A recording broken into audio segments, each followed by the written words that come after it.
Hello everybody and welcome back to a brand new episode of our NASCAR Heat 5 career mode here on the channel. Hope you're all having a great day. Today we have all three series in action, Trucks, Xfinity, as well as the Cup Series, and we're all going road course racing for the first time this season. An exciting opportunity for us on the Cup side because it's Mid-Ohio. Last time we came here we led laps and choked unfortunately and wrecked myself. That was unfortunate, but we had some news coming into this weekend. Trackhouse Racing announcing that not for this weekend, but at the next road course, they will be putting actually Alex Albon in for Project 91. So Shane Van Gisbergen, he's in the car today, but he won't be in the 91 car for their next road course. It will be Alex Albon, of course, the Williams F1 driver over there in the side of F1. They're having a very solid season. Well, you call it solid. I mean, he's doing as good as he can for what it is in the car he's in. Of course, Williams not the strongest machinery,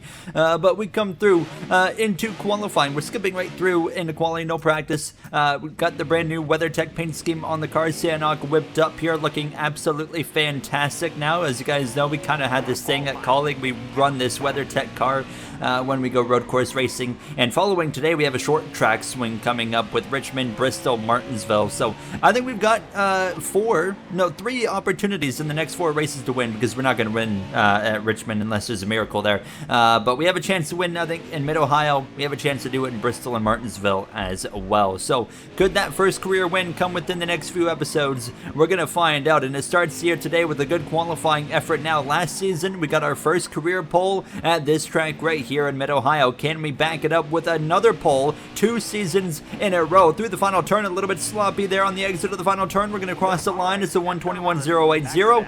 It's pole position, second pole in Mid-Ohio for a Cup Series career. We'll take a look at the rest of the order there. Truex, Larson, Elliott, Gibbs, Shane Van Gisbergen, William Byron, Michael McDowell, Alex Bowman, and Joey Logano rounding out the top 10. A few other names that are in the race: Earl Bamber for the number 30 car, that German team 3F Racing as well. We also have Trevor Bayne for the 44 LMC Toyota as a third car in the field this weekend. Bubba Wallace qualified dead last, by the way. Absolutely terrible from last week's winner in Atlanta. Bailey Curry picked up the win in Watkins Glen for the Truck Series there, so that will put him in that Truck Series playoff grid. Now on the Xfinity side of things, I wanted to get a little bit more laps under my belt, so I sure enough was in the field in this Top Golf machine here for Colleague this weekend. Now starting though at the back of the grid, so we had some work to do, to say the least. Joining me at the back of the grid actually was Trevor Bayne. So, like I said, he's in the Cup race this weekend as well in the number 44 for Legacy Motor Club there, and we'll see what he is capable of doing. Honestly, we probably won't even see him, but nonetheless, yeah, just trying to get as good of a start as we can here. The stages in the Xfinity side of things at Mid-Ohio, very, very short, only 2 laps, so you kind of got to get after it as quick as possible here. Up the inside right there of the 92 of Josh Williams as well. This is my first video on the NASCAR channel that I'm recording on my new Moza wheel.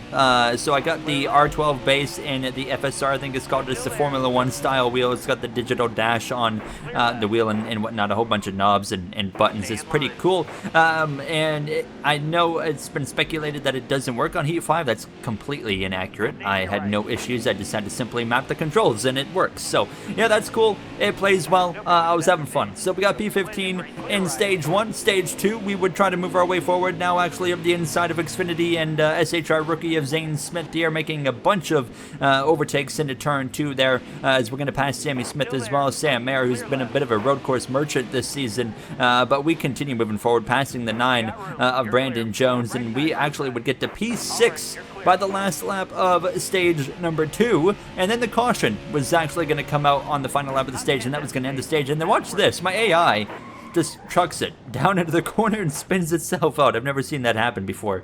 But Parker Kligerman got P4, and as well, we didn't have anything actually interesting happen until a caution would come out and force a 2-lap to go restart, and that's when I would actually get an opportunity to start making some headway again. So you got Shane Van Gisbergen in there in the 91, you got Parker Kligerman, you got Cole Custer in the 00, but leading, it's the 21 of Austin Hill as he's trying to run away with the victory. I'm giving a big shot to the back of this 00, trying to push him forward there. Parker Kligerman, he's been known to, of course, be very strong when it comes to road course racing. There's really two types of tracks he's really good at: road course racing and super speedway racing. Now, as we continue on the back bumper, beating off this back bumper of the 00. Now, I chose my words really badly right there, but we pass SVG, and then we would get an opportunity to finally overtake the 48 of Kligerman, and we would do that coming to the white flag of this race. Now, we were too far back to be able to go and fight for the win here today, but P3, P2 was up for grabs, but P3 is what it was going to be now,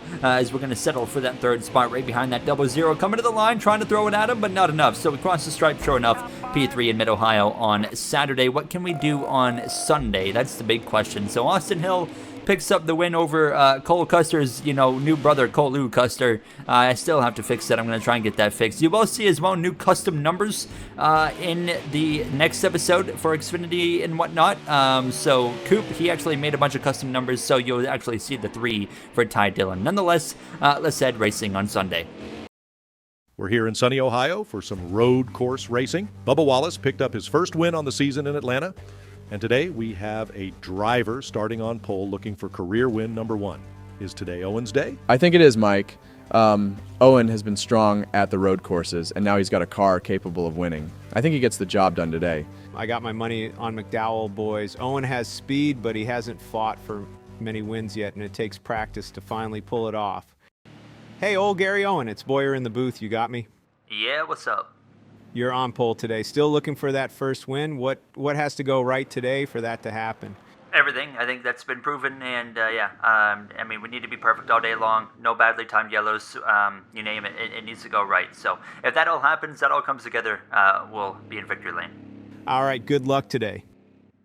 We're ready to roll. 3 drivers sit to the back. Cindric, Barry, Gilliland as well. Barry actually crashed in qualifying.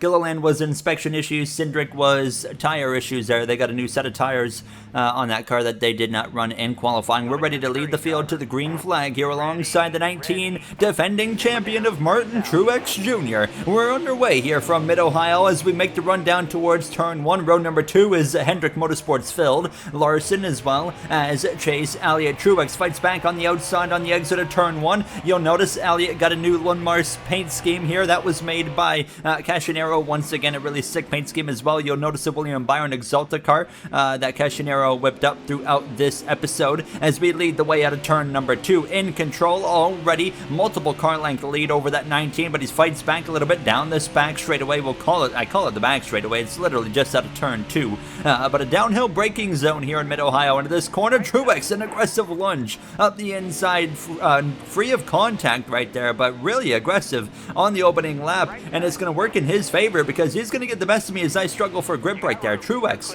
to the lead. We're not even going to lead the opening lap from the looks of it here in this opening stage. 4 laps in stage 1, which means we can make it to the end of the stage without a necessary pit stop. Stage 2 we'll be able to make it to the end of as well. Stage 3, of course, is a very different story at that point. Stage 1, though, lap 1 led by that 19 of Martin Truex Jr., still in search of his first win of the season, while I'm in search of my first win of my career. Chase Elliott, he's in search of win number 3 already. He has had a heck of a season. The West Coast swing allowed him to really just tear things up there with the win at Auto Club, then going to Las Vegas, picking up the win there as second place in Phoenix. Atlanta, we saw a little bit more real-life Chase Elliott, not as dominant, but he doesn't look as strong here today either. He has now jumped to 4th. Kyle Larson up to 3rd as we come to the final 2 laps already of stage 1, and now we are putting some pressure on the back of the 19 of Truex. And on the rundown towards turn 2, I remember what he did on lap 1. I'm going to kind of catch him off guard too. Send it up the inside, a bold move, and it's going to put us to the lead. We keep the car planted on the apex, so it wasn't like it was a wild move. Very similar to what he did to us on that rundown towards turn 3 on lap number 1. So Truex fights back into turn 3 here, but we cover him off pretty nicely. And here comes Kyle Larson, and I was paying attention to the times. Kyle Larson, right now, hands down, quickest car on track, and based off what I was seeing, I was the second quickest car. So the hope is that Larson, of course, does not get past that 19 of Martin Truex Jr., who I really don't think is all that fast. Although he was leading and qualified second, I don't even think he has a top 5 car, to be honest with you. I'd be surprised if he's in the top 5 when the day comes to a close. Final lap of stage 1, Kyle Larson has moved, sure enough, into second place, but he got held up quite hard by the 19. He would close in on me as the lap went on, so that was certainly reinforcing the idea that that 5 car is definitely the quickest car here today, which has been the story of the season. So far, Larson had such a rough season last time out, got the 1 win in Miami, but this season, no wins yet, but he's been the strongest car, hands down. Leads the regular season points, Larson does. We cross the line, wins stage number 1 over Kyle Larson. Martin Truex Jr. at least holds on to third over Chase Elliott, McDowell in the top 5. Byron, SVG, Chastain, Reddick, Blaney, and Gibbs, it looks like, is the top 10. Took a little bit to update there, but actually, no, Gibbs dropped down to P12 in between that screen that we saw in the actual end of the stage,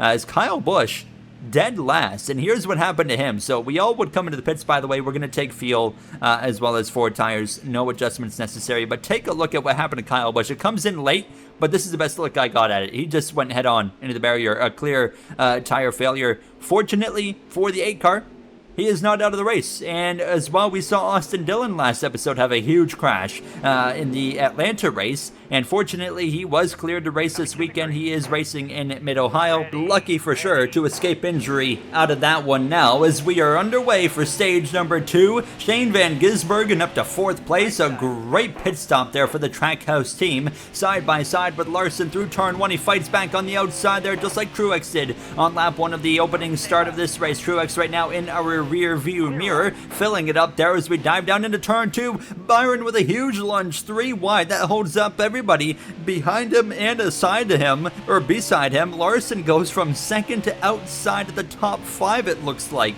because of that move from his Hendrick Motorsports teammate of Byron, who, is certainly the big winner out of that. He just went from about 5th or 6th to 2nd place, and now maybe fighting for the lead as he's all over the back of me in that Exalta machine. Elliott somehow keeps his 3rd position now. Truex, of course, as well, lost a bit of position out of that. He was down to about P4 at this point. We still maintain the lead, though, as we're just trying to settle in and get into a bit of a rhythm here now. Is that 24? What kind of speed does he have? We really don't know yet. We haven't seen him up here in the mix at all tonight. So we crossed the line, though, at the end of lap 1 of stage 2, and that 24 doesn't have a lot of pace. We were driving away from him, and he was under attack from not Chase Elliott, but Tyler Reddick, who had moved his way forward. So Reddick had passed Elliott, had passed Larson. Larson had gotten back into the top 5, past the 19 of Truex, and Larson was now about to engage into a fight with his teammate of Elliott. As you see me making a big mistake, I was paying a lot of attention to those times there on that leaderboard, seeing, who I need to worry about. And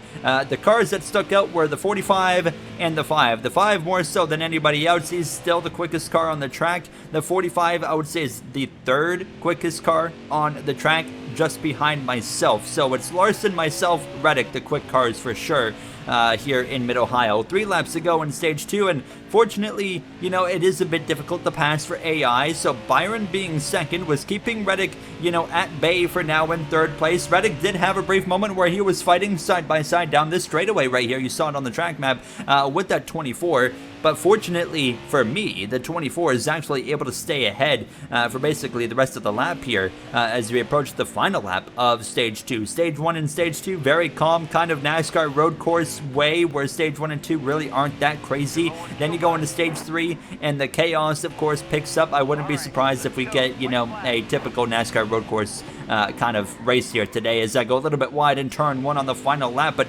I don't know if we've ever swept the first 2 stages in a cup race, but we're about to change that if we haven't already as we head down through these final few corners. Really struggling for grip right at the end of the stage, so I was pretty excited to get into the pit lane and be able to just get 4 fresh tires on the car. So we come through the final few corners, and we are sure enough going to win stage 1 and back it up after qualifying pole position to win stage number 2 and set ourselves up very well for stage 3.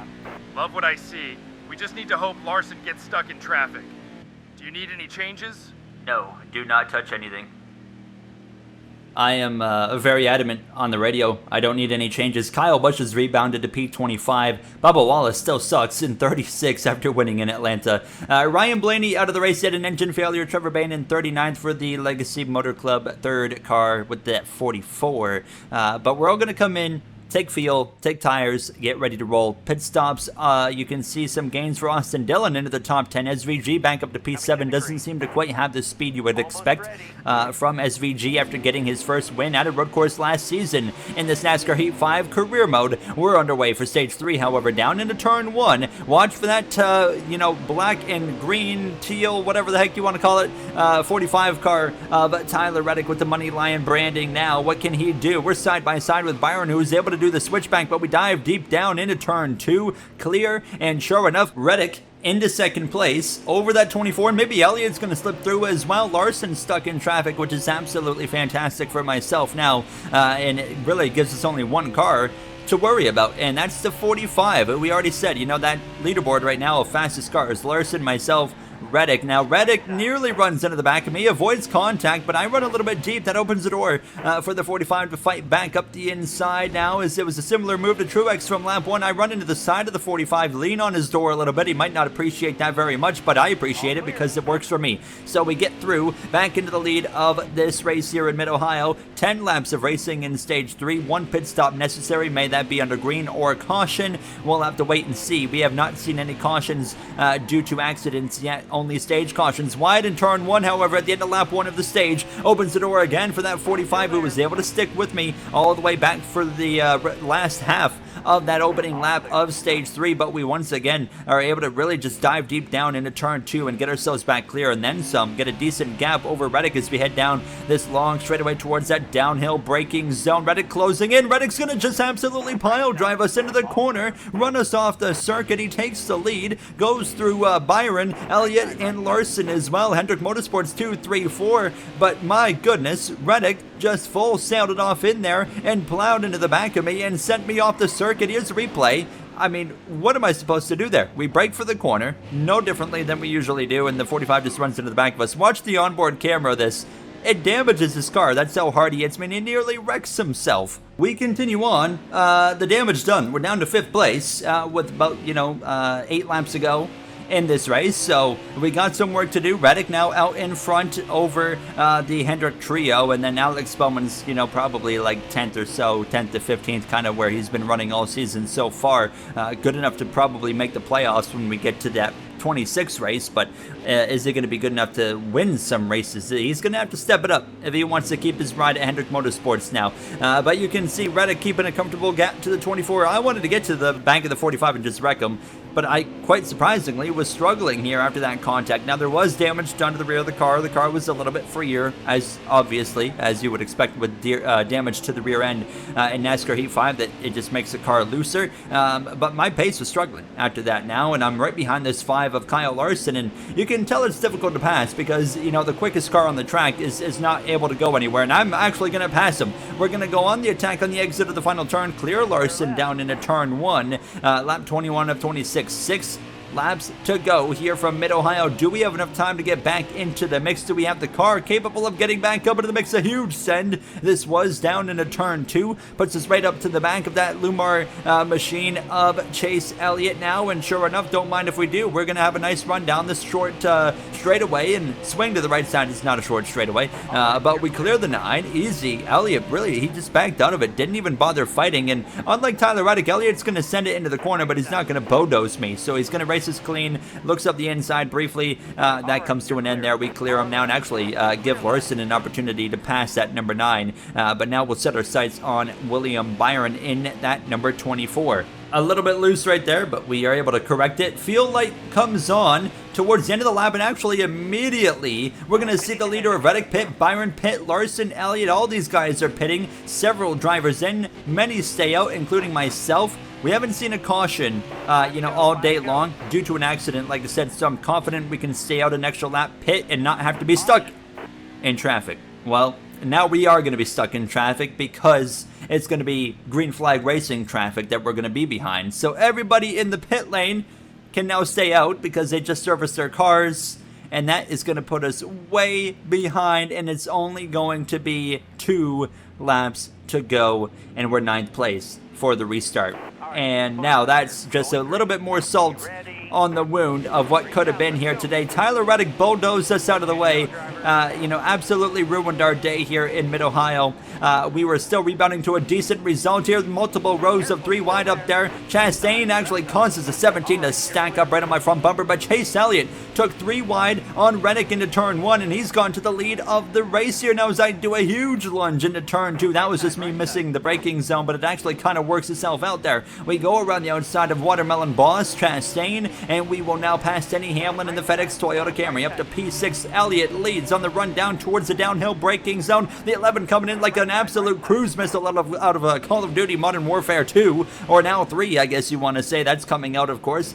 So I decided to just take evasive maneuver to the left side and not get destroyed. So out in front, it's no longer Reddick. He's right up there. Elliott, is he really about to steal another win, just like he did in Auto Club? Now, as we have a little bit of contact with Hamlin, a bit of a moment there after that contact, we shot off to the left side of the circuit there. We fortunately keep it going as we approach the final lap. However, Elliott takes the white flag, looking for win number 3 on season number 2, side by side with the FedEx Toyota Camry of Denny Hamlin. Ty Gibbs up there in P5. Our race continues to who gets that first win first. It's not going to be today, unfortunately, for either of us. Now, we thought it was going to be today, but just things go wrong. After that 45 sailed us off, we were never able to truly recover. And now I really wish we pitted, of course, on the same lap as the leaders, because we could have, maybe got something out of that. But I didn't think a caution was going to come out, and I didn't want to be stuck in that pit lane traffic. So we've done that before. Ty Gibbs follows me into the corner and doesn't bulldoze me like the 45, so a nice change of scenery again there. But we're definitely going to owe Tyler Reddick a little bit of payback there. Was he feeling the pressure after his teammate Bubba Wallace picked up the win in Atlanta? I'm certainly sure he was feeling a bit, but nonetheless, Chase Elliott is going to come through to steal another win. 3 wins on the season already for Chase Elliott now. As we're going to round the final turn, it's still going to be a position that we can't keep our head low on. P5, a very solid day here in Mid-Ohio, but at the same time, a disappointing result for what could have been. Rounding out the top 10, Ross Chastain, Daniel Suarez, his teammate there, right behind him in P11. Now you see the rest of the finishing order. How about Bubba Wallace? Only 32nd place now. Ryan Blaney and Harrison Burton at the bottom of the grid. Burton did bring out that final caution, by the way. It was a mechanical failure that brought out that caution that screwed us over. We still got a decent finish out of it, so it's not the end of the world. But like I said, disappointing because we could have won that race for sure. We'll take a look at the playoff grid now. Chase Elliott at the top 3 wins. Chastain, LaJoy, Bubba Wallace all with 1, of course, below that. Kyle Larson leads the regular season standings at 267, and we are quite comfortably above the cut line, only 2 points right now behind the guy that bulldozed us off track, Tyler Reddick. Next up, we start our short track swing with Richmond, Martinsville, Bristol all on the way. I'll see you guys in Richmond. Thank you for watching. Have yourselves a great day.